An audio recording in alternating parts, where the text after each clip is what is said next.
اچھا بھائی، بیوی کی خواہش پر سینے کے بال صاف کرنا۔ اگر کسی کی بیوی اس کے سینے کے بالوں کو یا جسم کے دوسری جگہ کے بالوں کو پسند نہ کرتی ہو تو کیا وہ انہیں ہمیشہ کے لیے کٹوا سکتا ہے یا نہیں؟ محمد شاہد کانپور سے۔ مرد جو ہے نا، سینے کے بال یا کہیں اور جسم میں جو ٹانگوں واگوں کے بال ہوتے ہیں، یہ تو مردوں کے ہوتے ہی ہیں، اور ہم نے کبھی نہیں دیکھا صدیوں تک مردوں نے ان کو کاٹنے کی کوشش کی، اور کبھی بھی نہیں۔ اب مردوں میں رواج چل پڑا ان بالوں کو کاٹنے کا۔ تو اس کی زیادہ تر وجوہات تو ہوتی ہیں جو جن میں نسوانیت ہوتی ہے نا، وہ یہ بالوں کو کاٹتے ہیں، ورنہ مرد تو نہیں کاٹتے یہ بال، تو ہمیشہ سے رکھتے ہی آئے ہیں۔ جو اللہ نے قدرتی طور پہ مردوں کو سینے پہ بال دیے ہیں یا ٹانگوں پہ بال دیے ہیں، تو وہ خواتین کی طرح وہ بھی شروع ہو گئے ہیں آج کل بالوں کو صاف کرنا۔ تو پتہ نہیں کیا مقصد ہے ان کا۔ بعض مرد یہ کہتے ہیں کہ ہمارے سینے کے بال اتنے زیادہ بڑے ہو جاتے ہیں کہ اس میں پسینہ جم جاتا ہے، بدبو آتی ہے، تو بھائی روز نہا لیا کرو۔ لیکن بہرحال ان بالوں کے کاٹنے یا نہ کاٹنے کے بارے میں ہمارے پاس شریعت میں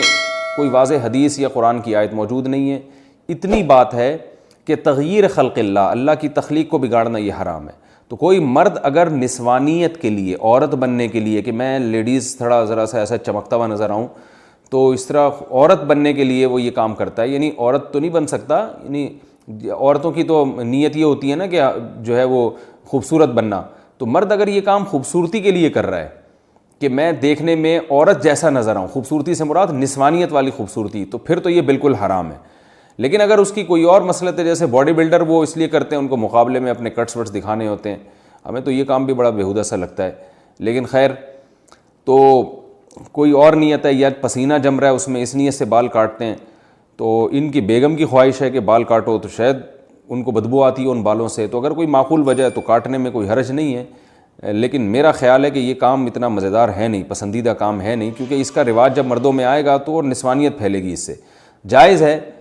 ان تمام تفصیلات کی روشنی میں، لیکن بہتر نہیں ہے۔ جو چیز جس طرح صدیوں سے چلی آ رہی ہے اس کو چلنے دیں۔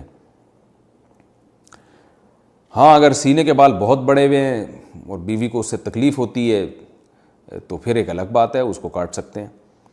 بیوی کو طلاق، اور دوسری بات یہ بھی ہے کہ ہمیشہ کے لیے، تو بھائی ہمیشہ کے لیے تو کیا پتہ آپ کی بیگم کا انتقال ہو جائے، اللہ نہ کرے، اللہ ان کو زندگی دے، پھر آپ کو دوسری شادی کرنے کی ضرورت پیش آئے، تو پھر وہ نئی والی بیوی آئے، اس کو بال، وہ کہے کہ بھائی مردوں کے تو بال ہوتے ہیں جسم پہ، آپ کے تو بال ہی نہیں ہیں، مجھے تو ایسا آدمی چاہیے جو جس میں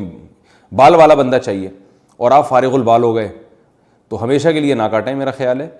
اس کو جو ہے وہ ایک آپشن رکھیں۔ اب آپ کی بیگم کہیں گی کہ کیا میں مر جاؤں گی، آپ نے یہ سمجھا ہوا ہے کہ میں مر جاؤں گی، تو آپ بتائیں کہ جو ہے مجھے امید ہے تم نہیں مرو گی، لیکن جیسے میں بھی تو مر سکتا ہوں نا، تو تم بیوہ ہو سکتی ہو، تو ایسا الٹا بھی تو ہو سکتا ہے نا۔ تو آپ ان سے کہیں کہ 50% میرے مرنے کے امکان ہے، 50% تمہارے مرنے کے، بلکہ اور احتیاط میں یوں کہیں کہ بیگم 75% میرے مرنے کے امکان ہے، کیونکہ میں نے زیادہ تر عورتیں بیوہ ہوتے دیکھی ہیں، مردوں کی بیویاں کی رپورٹ مرنے کی ذرا کمی ہے، تو آپ کہیں کہ 75% میرے مرنے کا امکان ہے، 25% تمہارا امکان ہے، بلکہ یوں اور احتیاط کر لیں کہ 75% میرے مرنے کا امکان ہے، 24% تمہارے مرنے کا امکان ہے، اور 1% ہم دونوں کے اکٹھے مرنے کا امکان ہے، کہ 1% اس بات کا امکان ہے کہ اکٹھے ہی مر جائیں۔ تو اب وہ اس 24% کی وجہ سے میں احتیاط کر رہا ہوں کہ بھائی ہمیشہ کی